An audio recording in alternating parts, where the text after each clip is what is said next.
Subscribe कीजिए हमारे channel नूर रज़ा को और बेल आइकन को प्रेस कीजिए जिससे आपको हमारी न्यू वीडियो की नोटिफिकेशन मिलती रहे।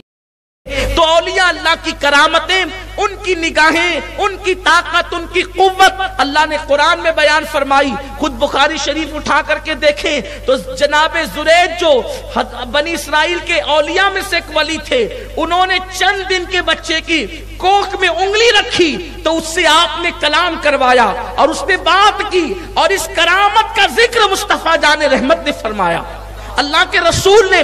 और बुखारी शरीफ में वो हदीस पाक आई। इसी तरीके से और भी रिवायतें मौजूद हैं, लेकिन उसकी तरफ नहीं जाता। मैं चंद रिवायतें इस उम्मत के हवाले से पढ़ना चाहता हूं। अल्लाह के जो औलिया हैं, अल्लाह के जो बरगजीदा बंदे हैं, अल्लाह के जो मुकर्रब बंदे हैं, अल्लाह ने उनको ऐसी निगाह अता की है कि वो हमारे दिलों को भी देखते हैं, दिल के जज्बात को भी देखते हैं। आप उठाकर हदीस पाक देखें। एक शख्स रास्ते से चलते हुए गुजर रहा था। एक खूबसूरत औरत पर उसकी नजर पड़ी।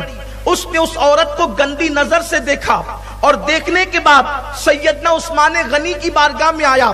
जब बारगाह उस्मान गनी में हाजिर हुआ तो हजरत उस्मान गनी ने फरमाया, ऐ शख्स, मैं तेरी आंखों में ज़िना का असर देख रहा हूं, मैं तेरी आंखों में ज़िना का असर देख रहा हूं। यानी इंसान की आंखें भी ज़िना करती है। अगर इंसान किसी औरत पर बदनजरी करे तो ये आंखों का ज़िना है। सैयदना उस्मान गनी ने उस औरत को घूरने वाले और गंदी नजर से देखने वाले शख्स को कहा, क्या बात है, मैं तेरी आंखों में ज़िना का असर देख रहा हूं। वो शख्स कहने लगा, क्या अब भी वही आती है? अल्लाह के नबी मुस्तफा जान रहमत सल्लल्लाहु अलैहि वसल्लम तो पर्दा फरमा चुके, वही का सिलसिला तो खत्म हो चुका, क्या आप पर अब भी वही आती है? उस्मान गनी फरमाते, नहीं, मुस्तफा जान रहमत पर वही तो खत्म हो चुकी है, मुझ पर वही नहीं आती, मगर अल्लाह ने मुझे दिल में वो निगाह अता फरमाई है कि मैं तेरी आंखों के अंदर ज़िना का असर देख रहा हूं। मेरे प्यारे आका अलैहिस्सलाम के प्यारे दीवानों, ये सैयदना उस्मान गनी रज़ी अल्लाह ताला की निगाह है।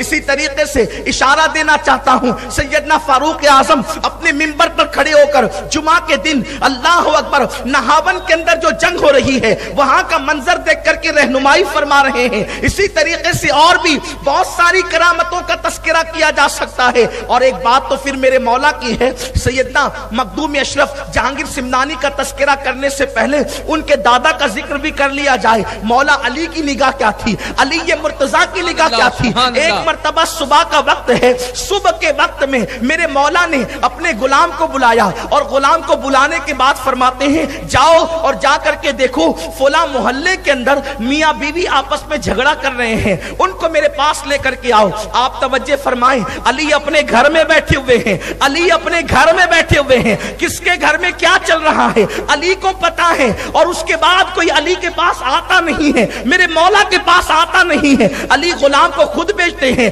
फला घर के अंदर मियां बीवी में झगड़ा चल रहा है, जाओ उन दोनों को मेरे पास लेकर के आओ। गुलाम गया और जाने के बाद कहता है, लड़ने वालों चलो, लड़ने वालों चलो, लड़ने वालों चलो, मेरे मौला तुम्हें तलब फरमाते हैं। मौला अली के पास दोनों आकर के खड़े हो गए। मेरे मौला ने फरमाया, तुम दोनों आपस में लड़ते क्यों हो? मियां बीवी के लड़ने की वजह क्या है? मेरे मौला की बारगाह में अल्लाह अकबर, उसके शौहर ने कहा, मौला बात यह है कि जब ये मेरी बीवी है, जब से इससे मेरा निकाह हुआ है, जब मैं इसके करीब जाता हूं तो इससे मुझे घिन होती है और एक अजीब तरीके की घिन होती है और फिर मेरे और इसके अंदर झगड़ा पैदा हो जाता है। मैं कभी इसके साथ बीवी जैसा सलूक नहीं कर पाता।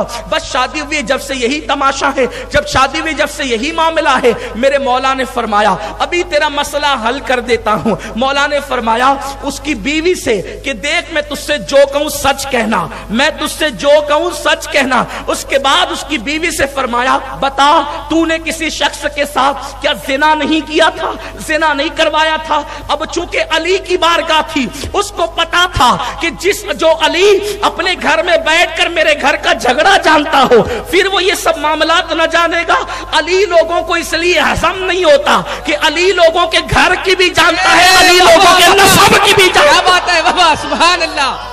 लोगों के नसब भी जानता है, लोगों के मामलात भी जानता है, इसलिए अली लोगों को हजम नहीं होता। मेरे प्यारे आका सल्लल्लाहु अलैहि वसल्लम के प्यारे दीवानों, मेरे मौला ने फरमाया कि क्या तूने किसी के साथ ज़िना नहीं करवाया? اس نے کہا جی. پھر فرمایا اس سے تجھے بیٹا پیدا ہوا تھا؟ کہا جی. جب بیٹا پیدا ہوا تو تیری ماں نے اور تو نے مشورہ کیا تھا کہ اگر یہ بچہ ہم معاشرے میں سماج میں لے گئے تو اس بچے کے باپ کے بارے میں لوگ پوچھیں گے تو ہم کیا جواب دیں گے؟ اس بچے کے باپ کے بارے میں سوال ہوگا تو کیا جواب دیں گے؟ تو اس وقت تم نے کیا کیا تھا؟ اس بچے کو ایک بچے کو پھینک دیا تھا؟ کہاں بالکل پھینکا تھا. کہ اس بچے کو جب پھینک دیا تھا اور تم ماں بیٹی چلی تھی تو اس وقت ایک کتا آیا تھا اور وہ کتا اس بچے کو کھانا چاہتا تھا تو تیری ماں نے اس کو پتھر مارا تھا. کتے کو پتھر لگنے کی بجائے کتا تو بھاگ گیا تھا لیکن اس بچے کے سر میں پتھر لگا تھا، بالکل لگا تھا. پھر اس کے خون نکل رہا تھا تو تم نے اس سر پہ پٹی باندھ دی تھی زخم پہ. کہاں بالکل ہوا تھا. اس کے بعد میرے مولا نے اس نوجوان سے کہا ذرا اپنے سر سے ٹوپی ہٹا یا اپنے سر سے رومال ہٹا. اس نے جیسے ہی ہٹایا تو زخم کا نشان موجود تھا. میرے مولا نے فرمایا یہ تیرا شوہر نہیں ہے، وہی تیرا بیٹا ہے جس کو تو جنگل میں پھینک کر کے آئی تھی اور بعد میں تم نے اس کے ساتھ نکاح کر لیا. قدرت کو منظور نہ تھا کہ ماں کے ساتھ جو ہے وہ بیٹا اس طریقے کی حرکت کرے تو اللہ نے تجھے بچانے کے لیے دیواریں قائم کر دی تھی. تم میاں بیوی نہیں ہو بلکہ تم ماں بیٹے ہو، جاؤ اپنے گھر میں رہو. یہ میرے مولا کی نگاہ ہے. بتائیں یہ نگاہ اللہ اپنے ولی کو کس طرح عطا کرتا ہے؟ ولیوں کو کیسی نگاہیں دی جاتی ہے؟ میرے پیارے آقا علیہ السلام کے پیارے دیوانوں، اس طرح کی روایتیں پڑھی جائے دفاتر کے دفاتر جو ہے بھر جائیں، اس طرح کی راتیں کم پڑ جائیں. اللہ نے ولیوں کو وہ نگاہ عطا کی ہے. اسی لیے ولی کبھی کبھی لوگوں کو ہضم نہیں ہوتے کیونکہ اولیاء اللہ کی شان کیا ہوتی ہے.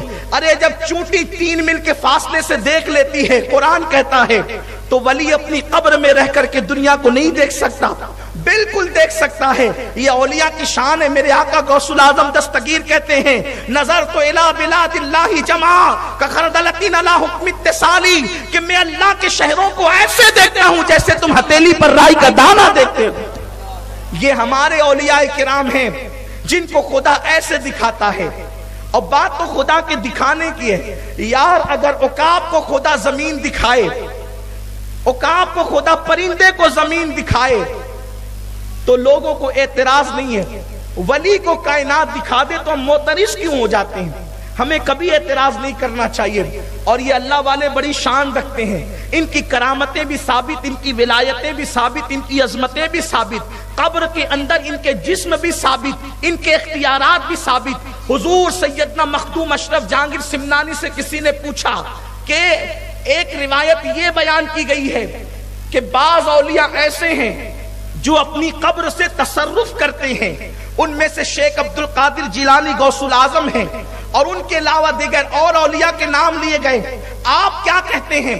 آپ فرماتے ہیں ہمارے سلسلے چشتیہ میں تو اولیاء اللہ کے درجات میں تفریق کرنا یہ بے ادبی میں تصور کرتا ہوں.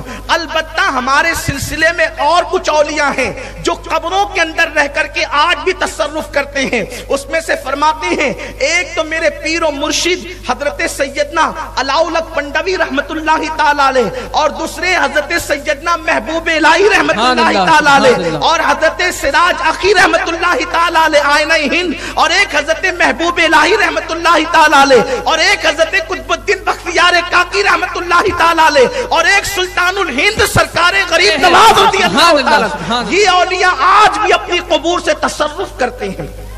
یہ اولیاء کرام آج بھی تصرف یعنی اختیار رکھتے ہیں، روحانی طور پر مدد کرتے ہیں.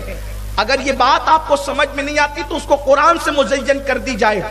جس وقت جناب سلیمان علیہ السلام نے اپنے وزیر آصف برقیہ کو کہا کہ تخت بلقیس لاؤ، اس وقت حضرت سلیمان علیہ السلام ملک شام میں تھے اور بلقیس کا تخت یمن میں تھا. آصف اپنی جگہ سے ہٹے بھی نہیں اور پلک جھپکنے سے پہلے بلقیس کا تخت لا کر حاضر کر دیا. کون کہہ رہے؟ قرآن کہہ رہا ہے. اس لیے ہمیں بھی اپنی عقیدے کی اصلاح کرنی چاہیے.